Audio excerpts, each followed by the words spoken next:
Good afternoon, everybody. Vetting America, episode 11. I'm here with Alexander Conkle, founder of Lift Up Vets, an Ethereum-based project. It's cryptocurrency. We're live from the Attic Cafe at 500 East Boulevard in downtown Tampa. It's a beautiful, sunny afternoon here. And I'd like to thank our sponsor, McIntyreFirm.com, and, of course, our amazing producer, Anthony Kovic of the Tampa Post. So, Alex, tell us a little bit about what Lift Up Vets is. What are you doing with that? What's going on? Lift Up Vets is a project that I created out of the need to see... Can I start that over? Keep going. Okay. Keep going. Lift Up Vets is a project that is Ethereum based. It's a project to take crowdfunding and mix it with philanthropic efforts to bring real aid to veterans on several levels that traditionally don't get that aid. Yeah. So what is Ethereum exactly, and why do you believe that to be the coin that you want to go with? Ethereum is a blockchain, an independent blockchain. Anybody that's familiar in crypto knows that there are several projects out there that have their own kind of standard operating procedures. Contrary to Bitcoin, instead of being just an asset mover, Ethereum allows you to build smart contracts that allow you to have functionality in however you want, which kind of expands blockchain beyond just moving financial goods, but you can do anything with it, you know, from loyalty points to medical records to permissions for like passports and things like that. Blockchain is really, the technology of blockchain is really moving just everything we know in the world. It's becoming quite the future of everything you know and will know pretty soon, in my opinion. I chose Ethereum because I could teach myself how to code a smart contract by myself. A very basic smart contract. It's written on an ERC20 standard smart contract, and you can view that code at GitHub. It worked for me, and it was my best way to see funding for my objectives. Okay. I don't have a lot of experience in a lot of the white-collar professionalism that is needed for these higher-end projects or any kind of massive funding. So blockchain was pretty much my first bet into bring a project to the crypto community that could complete objectives and just be successful for both veterans and the crypto community. So where does this idea come from? I know that you have a history of being a chef in kitchens. How'd that go from that to now doing blockchain and Ethereum and cryptocurrency? Well, blockchain, I've been a big fan of blockchain for a long time. Ethereum I've watched a while, and I just didn't have any knowledge into it. What brought the... say the question again? So where did you get the idea for Ethereum and this crypto? Yeah, thanks. So where did you get the idea for Lift Up Vets and going into the Ethereum space? I know that you came from being a chef in the kitchens, and now you're in blockchain and cryptocurrency. How did that kind of manifest itself? Well, I was just over kitchens. Yeah, pretty much. You know, it's a high-stress environment, and it has a very low pay rate, and I wanted more value in myself. But then there was a personal need to do something more with myself. My family is very veteran-centric. I know you're familiar with my mother, Rosie. Yes. The president. I actually interviewed her on Vetting America episode 10. Very nice. She's a big proponent of my passion for this. Seeing her take such huge leaps as she's done and pivot herself professionally to take on the veteran community as a total heart-driven initiative for herself was really inspiring for me. The other part of it is kind of turning envy into the need to do more. Yes. I tried very hard as a young guy to enlist, and I made very poor decisions as a young guy. So I was not able to enlist. Those decisions kind of helped form who I was, who I came to be today, and actually helped form the WIBI initiative that I have with Lift Up Vets. So who's on the Love team? I know that you use Love. Isn't that's on the ticker, right? Love, yeah. LUV. Love stands for Lift Up Vets. It is the ticker that you can find me on exchanges. I'm only on Fork Delta at the moment. Love is only on Fork Delta at the moment. The team is pretty dynamic. It's very important for me to take the crypto community, which is not veteran-centric, and the veteran community, which is not crypto-centric, and find a way to build them together. So my team comprises of kind of half and half. Robert Blackledge, the founder of Course Line, is on my team. He supports me directly and at any chance I get in all areas, from entrepreneurial mindset to a veteran's mindset. It's very important to note that I'm a civilian, so there's a barrier there between me and veterans, which brings up Alex Hill, who is also on the team. Alex Hill is the founder and owner of Florida Coconuts. He did a great job at the Battle of the Pitches and won second place. What a unique idea, too, coconuts, of all things. Go figure. But he is the main guy I go to when I do have that problem jumping the hurdle of how do I connect trust between a civilian and a veteran. It's not too common, and that was that a civilian is putting themselves out there for veterans. And I know the veterans have kind of an allegiance to veterans because veterans have been in theaters and they know who's going to get their back. And I know the veterans also look at civilians as kind of like, I don't know if we can say it here, but it's kind of like lower than the lowest, is how I've been told that some civilians I don't know what he's talking about. Of course. Well, apparently we're not even green. So he allows me the knowledge to bridge that gap. He's always there when I have a question, and I never try to be that civilian that's offensive just for the sake of doing good, and he helps me with that. Dr. Nick Kaufman is a crypto expert. He is on the Buzzcoin team as a Hive Project social leader. He's been doing blockchain for a very long time, and he's based out in Chicago, actually, so everything is very remote. And last but not least is my mother, Rosie. I think her reputation speaks for itself, and everything that she does it's always about anybody but her. So when I tell people, lift up vets as people before pockets, she really embodies that, And so having her in my corner to, one, as an awesome mother to get my back, but also as a awesome supporter of veterans and in her own entrepreneurial efforts, doing that is awesome for guidance. All of these people keep me in my lane. Yes. If I'm ever having trouble where I can't find a focus, or I'm having trouble grabbing people from the crypto community or from the veteran community, any one of these people I can reach out to and just be like, hey, help me. and at least you do. Yeah. A lot of people don't ask for help when they need it, and then they don't know why their business isn't taking off. You got to ask. You need help. There are people there that will help, especially here in Tampa. Mm-hmm. So what's the utility of love, and obviously love? What's the utility of Lift Up Vets, and how does the money flow? Like where is the whole business model, the whole revenue model coming from? So I think it was 2014. The IRS deemed cryptocurrency as a property. I know a lot has changed since then, but it is still a property. So as it is such a digital property, that's how I will sell it as a digital property. And once you pay your tax on your property, that's your money now. So if I have my money that's been taxed, I'll choose what I want to do with my money. And I choose to run the Lift Up Vets project with that. All three initiatives, of course. How it works in terms of utility, I have a lot of ways that I'm trying to incorporate veteran-owned business mercantiles, where they accept love for goods and services. I've already started the vetting process with Edo and Koinami and a product called Koid Payments, which has a point of sale right in your phone.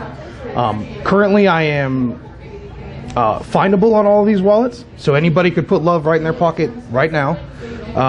And then incorporating that into businesses so that they can start to take the cryptocurrency in as, like I said, as for goods and services. The other part of utility is my dynamic sponsorship initiative. Winners of this pitch competition are going to be required to accept love for goods and services. This allows automatic utility with Lift Up Vets, which is very important because the SEC has a lot of scary things to say about crypto and security. So as those things evolve, Love's utility will evolve right up with it. I can't afford to allow my project to suffer these regulations and red tape. So it's just a good idea to keep the utility moving. If I need to find a new way to keep that going, then we'll find a new way to keep that going. What's the Will-Be initiative? I know you said you had 3 initiatives going on right here, and you just talked about dynamic sponsorship, which is a startup competition, or is a pitch competition? It is a pitch competition. And then from there, the winner actually will get your love. They will get cash. They'll get cash. Yeah. That they can exchange for love? Nope. Okay. Nope. You can't take your love to your social marketing person and yet. expect them to take it. And true, not yet. Maybe they might be in that Hey, man, baton. 10 You years, never know. where it's gonna Exactly. be. Look what happens in the last 10 years now. Right. Yeah. You know? But it's really about how do we impact veteran entrepreneurship to the maximum amount with minimal effort. I know that sounds bad at first, but love is built around the idea of you don't need a board of directors to tell you what hoops to jump through to feed a guy that's hungry or to fund a veteran that has a business. Okay. If you can do all these things the right way. So without that, in my opinion, Dynamic Sponsorship Initiative is going to be pulling all of the veterans, only veterans, by the way, that have done all of the cohorts like the Veterans Florida program, Rosie's Action Zone, or any of the other ones that you can find, and even just independent people that think they have the right idea. They'll be given a time to get their pitches videoed. And we were going to put that video in front of every single person in the crypto community that is in part of the love community, and they're going to vote. There won't be 3 judges or 8 judges, just a voting board of people. Okay. Have you heard of the virtual Shark Tank called Minotank? No, I haven't actually. I probably it's called should have. Minotank, and I know the guy who runs it. I met him through Robert Blackledge when we were Really? at Collision Conference in New Orleans a couple months ago. He basically does video pitching for people where you can pitch and then he can raise some money and stuff like that. That might be something that I would ask Robert about. Yeah. And get in touch with him and see if they could do the competition through Minotank. And I think you can get a lot of eyes on That's it. a good I think it would idea. help a lot. So I'll definitely connect you two with that. I appreciate that. So that's now that you made the dynamic sponsorship Barney style for me. Right. What's the Whoopee initiative? So the Whoopee initiative is kind of clever. I spent a long time homeless myself, almost about 3 years on the streets. And again, that was back due to the bad decisions you make when you're young. And that experience is what gave me the insight of, and I guess the contradiction of how charities do things. I won't ever say a charity does bad work. Everybody does their own thing and they do it their way, and people are getting help. But the way I see it is, like I said previously, I don't understand. It doesn't compute for me that we're spending $75 million a year to raise money in a charity. You laugh, and that's how I said, because it's ridiculous. What could you have done with $75 million besides raise money? I can think. I walked into this building and saw a guy eating a sandwich he picked up. It didn't cost $75 million to give him a sandwich. You know, the idea of Whoopee Initiative is, how do we give practical items that I know are practical from my own experience? For instance, I needed sewing kits, because if I could sew up my socks, I could make them last. And if I didn't have to worry about my feet rotting, I could focus on getting a job. I could focus on other areas that need those energies. Caloric intake's a big one. You know, like the guy I saw eating a sandwich off the street. You hand him an MRE. Why do we use MREs? Because they're identifiable to veterans. I'm not out here only feeding veterans. Everybody gets to eat. But when you hand a veteran an MRE or Whoopee and they identify with these things, well, now you've effectively fished your veterans to you. Now you can ask the question, what are you doing here? Have you talked to HUD-VASH? Have you talked to anybody from the VA? Okay, can I get them to talk to you? Are you willing to go? There's a lot of different situations that happen in the street. So by being out on the streets constantly, and me personally being out on the streets, I don't hire anybody to come do this with me. If people want to volunteer, they can do that. But I want to be out there making these connections so that I know how that my project can help that individual the best. And that's what the Whoopee Initiative is. It's giving the products that you know they need. Food, toiletries, first aid kits are a big one, you know, socks like we just said. All these little things add up to, unfortunately, a quality of life. When I was homeless, I used to say, well, I'm going to pull up a warm rock under a cold bridge.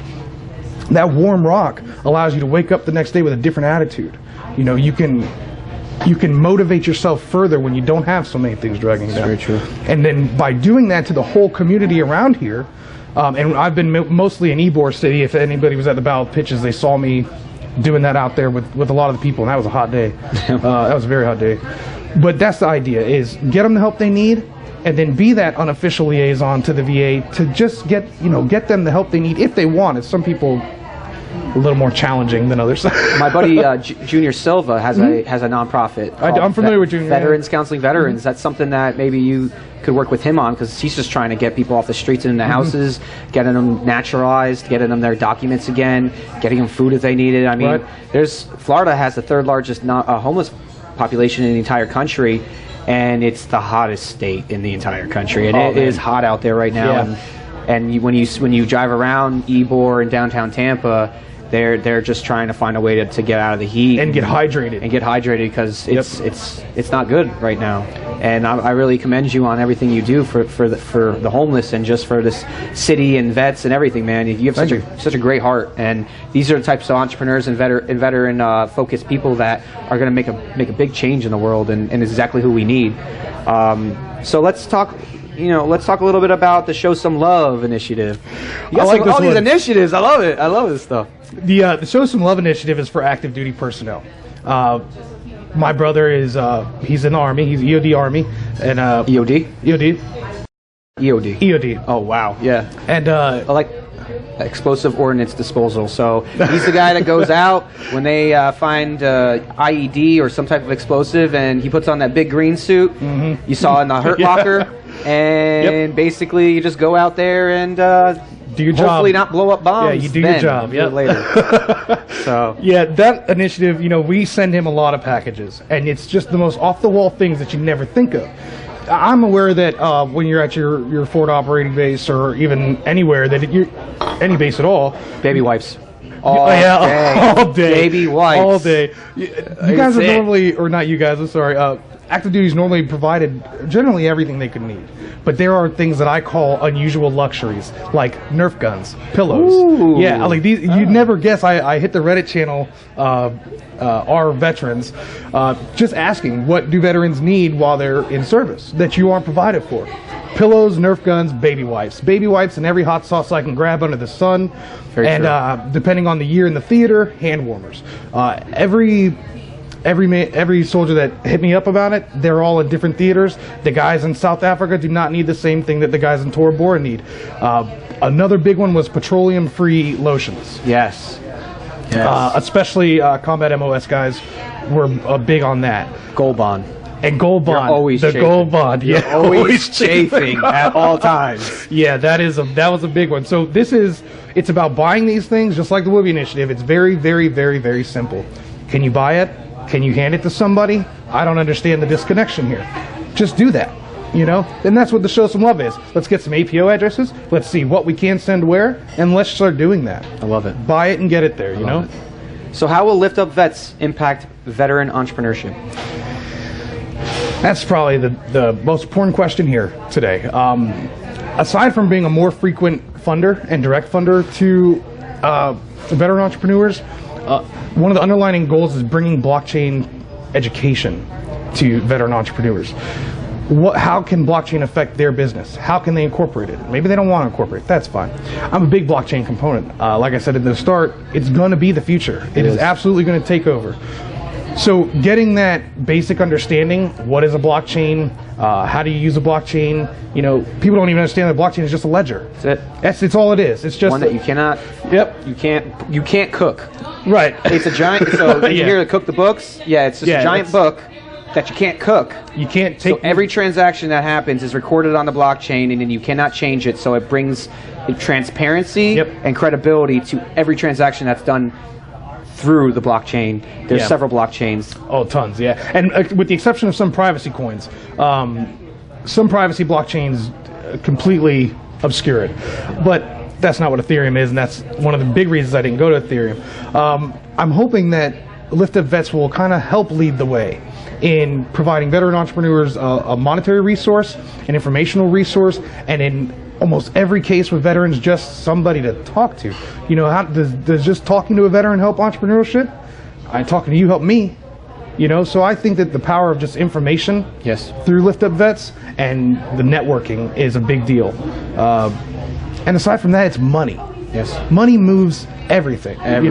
So if I can continue to do dynamic sponsorship, objective completion, getting these pitch competitions done, my goal is once a quarter right now. And I want 3 winners. 12 people getting jobs and starting their stuff. Yes. That's amazing, you It know? is. So to me, it's just about having more access than a once a year or twice a year pitch competition. It's about constantly sending this capital to the people that need it. You know, I always think about Florida coconuts. Alex, incredible. he sells coconuts to Jimmy Buffett. I know, You know, it's so- like how nuts is that? But nobody thought of it. Right. And Florida's the only state in the union that can actually grow coconuts besides Hawaii. Right. And no one's Yeah. doing it. So this vet just started his own Florida coconuts business, and it's taken off. Yeah, and think about what that money did for him, this one-time injection. Boom. He immediately posted that he was going to start hiring somebody. One pitch competition. That's all it took. So now he's created a job too for somebody. Yes. So I feel like if you continue to do these pitch competitions and you allow the community of love to judge on the impact that they feel like it'll have, not a bunch of professionals that are proven. I won't take that away from any judge that we've seen at these pitch competitions. They're all proven in their in what they do. But that capital needs to keep coming to veterans. It has to keep coming, and that's what I plan to do with the dynamic sponsorship industry. And I think that's one of the biggest issues with the judgment of pitch competitions is a lot of times it turns into a business competition. If it's called a pitch competition, we should be judging the pitch. Right. But in the end, we're actually judging the business, how far along they've come, if they answer the questions right, if they have the right traction, if they have this, if they have that, and the Right. best ideas win, which that's a business pitch competition. But if we're having a pitch competition where we have people that are about to take it to the next level, shouldn't we be judging where they're at and not them being a full-blown company, agency, organization, corporation? So I completely understand where you're coming from, is that we have judges that are known to be astute and affluent entrepreneurs and business people, but again, they're only focusing on the investment and the bottom line, Right. and they're not seeing how big of an impact that this business model and idea can have in totality in the community and help push community over competition further into Tampa. And that's what I feel that something that you want to do, is to be able to highlight these companies that, if given the right support with the right team behind it, it can change things beyond just changing somebody's pocketbook. Correct. And that's incredible. So where can people buy some love? Currently, I mean, anybody can reach out to me, and I handle all sales of love personally. I also put your transaction ID right up on my website, because transparency to me is absolutely very important. There are too many projects in blockchain that are just scamming everybody. Yes. You know, with no way to get them back. Yes. To buy love, I have a pre-sale coming on June 29th. When I release the official white paper on BitcoinTalk.org, excuse me. I'm very big on do your own research. If I have not provided you with the full details of love, I'm not going to sell it to you, because you don't have the tools you need to make an informed decision about my own product. So the official sale will be the 29th, and it will last for a month, that pre-sale. I'm trying to raise only 200 Ethereum. I think today the price was $456 or something like that. So just under $100,000. That $95,000. Sorry, I was doing math. So that would catapult love into almost 2020. You know, that's enough money to buy all the goods you need. Yes. Have a dynamic sponsorship pitch competition 4 times in the year, and close out 2018 with some really good, successful objective completion. So let me clear this up real quick. Now I'm getting this idea of really the total package of what love is. I almost just started saying love. You know, what is love? If you don't hurt me. I almost started singing that right now. I get that a lot. I have that issue. But I have Like to Night at the Roxbury, yeah, banging your head. Yeah. So I'm glad I didn't do that. Yeah. So basically, people invest in love. And then, there's no investment. so people give money. It's a complete donation. Okay, so it's a donation. What do they get? Anything in return? Nothing. You get love back. Okay, so you get love back, which, like, actual LOV love. Well, I'll give you a hug. No, I will. I'll send you the token as soon as, because the prices are up on Fork Delta and on. I just want to know, the money that you're raising through love is going to purchase Ethereum stock or coins, right? You can only purchase it with Ethereum. Okay, you can only purchase love with Ethereum. Correct. And then the money that you raise is going to go to these different initiatives that you have, correct? The money, Ethereum will be liquidated. Okay.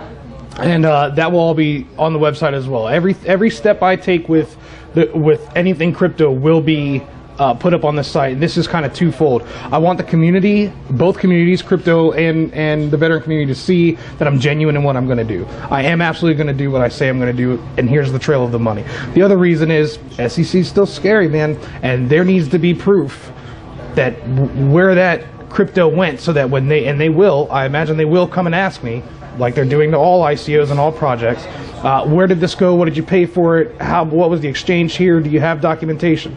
That'll all be done. As soon as the Ethereum is liquidated, it is immediately going to be spent on a storehouse for all the goods, for the show some love and for the whoopee, and it's immediately going to go into works for a pitch competition as soon as I can. So it's like a new age nonprofit in a way, where I know you don't want, I know it's not nonprofit. It's you made sure it's not nonprofit, but I'm trying to, for myself and for the crowd at home, trying to break it down Barney style and put it into terms that we kind of understand, because this is all brand new. This is all kind of cutting edge. But what I'm getting is that people are taking money that they would normally donate to a nonprofit, and they're donating it to you, and then it's going into pretty much a cash driver that'll actually take that donation and potentially make it even bigger as it grows over time, so that their donation can maybe double, triple, quadruple, which will then allow for more effort on the actual nonprofit side, being that you're going to take care of the vets, the homeless people, these different initiatives. So it's like, if I throw $20 into this, in 5 years it could be $100, and so my donation is now going further? Absolutely not. Okay. Absolutely not. So the way ICOs typically work with Ethereum is there's a smart contract written where everybody sends their Ethereum at a certain price for X coin. Let's just say love. So you get 4 love to $1, let's say, in this, just for the example. You send me $1 in Ethereum, I send you 4 love. Now, when you're saying it will expand, that would be saying I'm going to hold this Ethereum while the markets move and breathe in and out, and Ethereum rises in price. I have zero interest in holding it, because if I'm holding Ethereum, that guy's eating that sandwich. This money needs to move.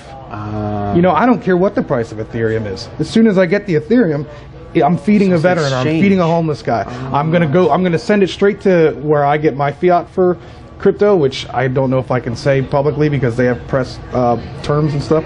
But I will exchange it back to fiat, send that to my bank account, and just like any other private property, I pay my tax. I do what I want with the money. It's more of a platform, a new platform for a charity, you know, or for charitable causes and initiatives. That's the biggest complaint with a lot of these bigger nonprofits, is that they're just using the money however they want to use the money. Like you were saying, you know, $75 million to raise money, that doesn't make any sense. It doesn't make any sense. So what you're doing is basically guaranteeing that their money is going to a good cause.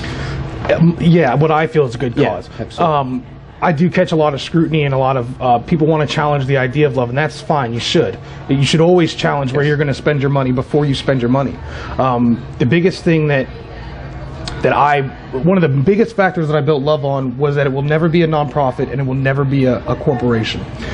The amount of red tape you have to jump through to do anything for either one of these is a little obscene to me. It is. It costs money to file forms. It costs money to raise money. I don't understand this. I don't understand how you just don't help people. And I don't understand this because I was homeless, and it was the same thing. I wanted to sleep in a church because it was raining. I wasn't a single mother with 4 kids. You weren't getting that church. I wasn't getting the church. I was sleeping out. I was pulling up a warm rock under a cold bridge again. Really? So I won't do it. If I'm able to raise the money for love, and I'm able to validate my project and myself as a genuine person for both communities, then there's no reason it can't work until the money runs out, or I can't work anymore. I believe that. You know? I believe that. And that's what I aim to do. Good, and I love it. And I like to end my shows with sage advice to veterans. And considering that you've lived homeless for 3 years, I'm sure you've met a lot of veterans when you were homeless. You deal with a lot of homeless veterans now. Specifically talking about homeless veterans, what would be some advice you'd give not only transitioning military members to not end up homeless, but also potentially those veterans that could hear this, that are living on the streets or in and out, you know, some here at times, some not. How did you get out of it? How did you get to be where you are now, coming from where you came from? Well, how I got out of it was I stopped making bad decisions, and I stopped self-pity. The endless argument that you have with yourself every day of, I need help, and I just can't do this without this. Some of these times, these are true. And that's why people like me are trying to, and organizations like mine are trying to get out there to give that help, because you do need support. Like you said before, you can't do it yourself, and my mom says it all the time. Yes. You can't do everything yourself, but you can do something for everyone. That's not an exact quote. I hope she doesn't hold me to it. But that's the idea. As far as what I can say to transitioning veterans, I can't. I'm not a veteran, and I won't put myself in a position where I even hope to understand the mindset of what someone like yourself or any other veteran has. It's not the same. I didn't do the training. I didn't do years overseas. I didn't do any kind of time like that. I just have this civilian mindset of let nothing eat you. Let nothing eat you. That's got to be the worst way to go, right? So I say that all the time. Don't let anything eat you. Rise up. Don't stop. Don't stop. Move forward. I love it. And ask for help. Ask anybody. Let them tell you no 1,000 times. Ask again. Yep. Thank you so much, Alex. Thank you for having me. No, of course. This is Vetting America, episode 11, in the books. We're live at the Attic Cafe in downtown Tampa, 500 East Kennedy Boulevard. I would like to thank Alex Conkle of Lift Up Vets, and I would also like to thank our sponsor, McIntyreFirm.com, and of course, the amazing Anthony Kovic of the Tampa Post for producing today's episode. Again, Alex, it's been great. You're an amazing, incredible human being, and I hope the best for you. Thank you very much. If there's anything us or the community could ever do, don't be afraid to reach out, man. We're there behind you. Well, come see me at liftupvets.com, hyphen between each word, or follow me at liftupvets on Twitter. Perfect. Thank you.